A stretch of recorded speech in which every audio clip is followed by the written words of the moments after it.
High বন্ধুরা, welcome to my new mini blog. দেখো আজ হচ্ছে বিকেলে আমি বাড়ির সকলের জন্য করছি কুলি পিঠা। একটু ভাপা পুলি করব আর একটু হচ্ছে তোমার পুলি পিঠাটা ভাজবো তেলে।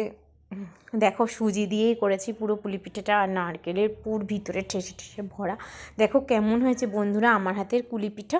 তাহলে অবশ্যই like, comment, share and subscribe করে দাও।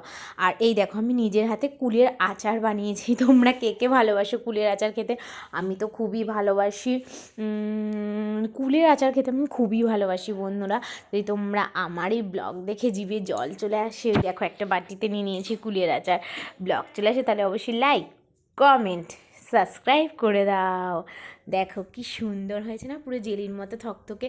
আর বলতে বলতে এইদিকে কুলি পিঠাটা আমি দুধের মধ্যে জাল দিচ্ছি, একটু গোটা গরম মশলা, এলাচ এবং দারচিনি দিয়ে খুব সুন্দর করে জাল দিচ্ছি। দেখো কীভাবে ফুটছে।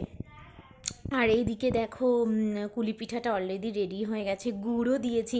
কেমন হয়েছে বন্ধুরা? নলেন গুড়ের রসগোল্লার মতো না দেখতে বন্ধুরা পুরো?